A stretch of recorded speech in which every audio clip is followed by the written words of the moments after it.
Hello WhatsApp guys, welcome back to our channel రెక్కీ life. So guys, ఈరోజు video ఏంటంటే నాన్ వేసిన మన బెస్ట్ కమెడియన్ అయిన, అందరికీ ఫేమస్ అయిన, అందరికీ సుపరిచితుడైన హీరో అండ్ కమెడియన్ అయిన ఆలీ మీద ఒక వీడియో చేసిన అనమాట. సో గైస్, వీడియో అయితే స్కిప్ చేయకుండా చూడండి. వీడియో అయితే చాలా క్రేజీగా ఉంటుంది, చాలా ఎంటర్టైన్మెంట్ ఉంటుంది అనమాట.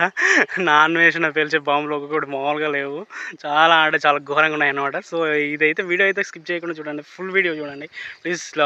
వీడియో చూడడం కాకుండా ఫస్ట్ టైం మీరు నా వీడియో చూసినట్లయితే సబ్స్క్రైబ్ చేసుకోండి, లైక్ చేయండి, కామెంట్ చేయండి. ఎందుకంటే చాలా కష్టపడి చేస్తాం అనమాట అని నేను అనుకుంటున్నా.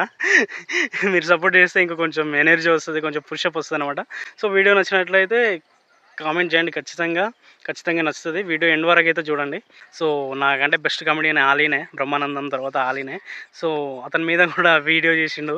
ఈ వీడియో చేసినప్పుడు నేను అనుకున్నా, నా అన్వేషణ తోపు, ఇతను ఎవడు ఆపలేరురా బాబు అని అనిపించింది అనమాట నాకు. సో నా అన్వేషణ మన ఆలీ గురించి వీడియో చేసినప్పుడు, అంటే మన ఆలీ గారి గురించి వీడియో చేసినప్పుడు, సో తను మసీదులో ఉన్నాడు కాబట్టి బూతులు మాట్లాడలేదు. నేను ఎక్స్పెక్ట్ చేసిన ఏంటంటే, వీడికి బుద్ధి ఎడిపోతుంది, ఉంటుంది కదా కొంచెం తిక్క అని అనుకున్నా. కానీ మనోడు ఖురాన్ చేతిలో పట్టుకొని మసీదు ప్రాంగణంలో ఉండి వీడియో చేసిన అనమాట.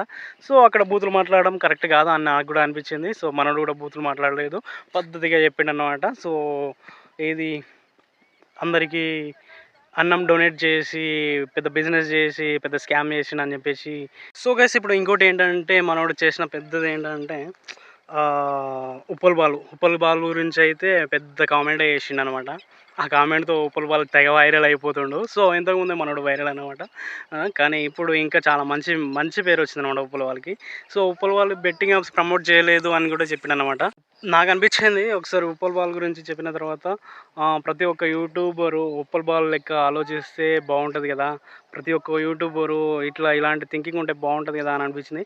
సో నాకు ఈ విషయం తెలియనంత వరకు నేను ఉప్పల్ బాల్ గురించి ఎలా ఆలోచించేవాడిని అయితే, ఒక చెత్త గ్యాంగ్, ఒక బూతులు మాట్లాడతారు, అంత వేస్ట్, ఇది చెత్త అనే ఒక ఇంటెన్షన్ ఉండే అన్నమాట నాకు నిజంగా. కానీ ఎప్పుడైతే నాన్ వేసిన ఆ వీడియో చేసిండో, ఆ తర్వాత నాకు అనిపించింది ఉప్పల్ బాల్ కొన్ని బూతులు మాట్లాడినా, కొన్ని పనులు చేసినా, కొన్ని అమ్మాయిలాగా ఇట్లా చేసినా కూడా అవి వీడియో వరకే ఉంటాయి. సో తన పర్సనల్ లైఫ్ తనది లైఫ్ తనకుంటుంది. ఇంకోటి ఏంటంటే, తను అన్యాయంగా ఒకరిని మోసం చేసి, బెట్టింగ్ యాప్స్ ప్రమోట్ చేసి, ఒకరి జీవితాలు నాశనం చేసి, డబ్బులు తీసుకుని ఆ డబ్బులతో ఎంజాయ్ చేసే పర్సన్ కాదని కూడా నాకు అర్థమైందనమాట. సో ఎంతైనా ఉప్పల్ బాల్ మీద కొంచెం నెగిటివ్ థాటే ఉండే. ఈ వీడియోతోటి, ఈ నాన్ వేసిన చేసిన కామెంట్ తోటి చాలా పాజిటివ్ థాట్ వచ్చేసిందనమాట. సో నేను మాత్రం ఒకటి చెప్పగలుగుతా, నాన్ వేసిన ఇన్ఫ్లుయెన్స్ ఎట్లుంటుందంటే, నువ్వు ఎప్పటి వరకు చెడు అనుకున్నది ఆడొక్కసారి చెప్పాడంటే అది నువ్వు రైట్ అని ఖచ్చితంగా నమ్మాల్సిందే. అంత ఇన్ఫ్లుయెన్స్ ఉంటుందన్నమాట. అట్లా చెప్తాడు. సో ఎంత మంచోడైనా కూడా వీని తప్పులను వెతికి అంటే తనెప్పుడు తప్పు చెప్పలేదు, ఉన్నదే చెప్పిండనమాట. సో కాకపోతే ఆ చెప్పడంలో మనకి కొంచెం నోటిదూలు ఎక్కువ కాబట్టి ఆ ప్రాసెస్లో కొన్ని బూతులు వస్తాయి. ఆ బూతులను పట్టుకొని మనం తప్పు అని అనుకుంటున్నాం. బూతులు మాట్లాడడం కూడా తప్పే, ఫ్యామిలీని అనడం కూడా తప్పే. కాకపోతే ఏంటంటే, అదొక ఫ్లోలో జరిగిపోయే చిన్న మిస్టేక్స్ అన్నమాట. సో ఇలాంటి చాలా జరుగుతూ ఉంటాయి. మనం వాటిని పట్టించుకోవద్దు, మనకు జరిగే మంచిని మాత్రమే పట్టించుకోవాలి. సో అలా అని అవి కూడా హద్దు మీరొద్దు. మనోడు కూడా కొంచెం టంగ్‌ని కంట్రోల్ పెట్టుకోవాలి. కంట్రోల్ పెట్టుకుంటే చాలా వరకి. ఇప్పటికీ నేను నాన్ వేసిన చేసిన ఆ వీడియో ఉంది కదా, ఆ వీడియో కింద కామెంట్స్ చదివినానమాట. సో పాజిటివ్ కామెంట్స్ అయితే విపరీతంగా వస్తున్నాయి అన్నమాట. సో మీరైతే ఒకసారి చూడండి ఆ వీడియో ఖచ్చితంగా. చూసి మీ ఇంటెన్షన్ ఏంటో చెప్పండి. సో గైస్, నేను అనుకునేది ఏంటంటే, నాన్ వేసిన ఆలీ పైన కూడా వీడియో చేసిన కదా, సో ఇలానే ఇంకా బాలకృష్ణ మీద కానీ, ఇంకా ఆహా మీద కానీ, ఇంకా పెద్ద యాక్టర్స్ మీద కానీ, వీళ్ళందరి మీద కూడా వీడియో చేస్తాడని నేను అనుకుంటున్నాను. వీడియో చేస్తే బాగుంటుంది. ఎందుకంటే అందరి తప్పులు ఎత్తి చూపినప్పుడు కనిపించే వాళ్ళందరికీ కూడా మనం కళ్ళకి కనిపించేటివి కూడా ఎత్తి చూపించాలి కదా.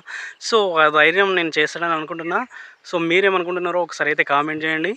వీడియో నచ్చినట్లయితే లైక్ చేయండి, షేర్ చేయండి, కామెంట్ చేయండి. సబ్స్క్రైబ్ చేయడం మాత్రం మర్చిపోకండి. Please do support for me.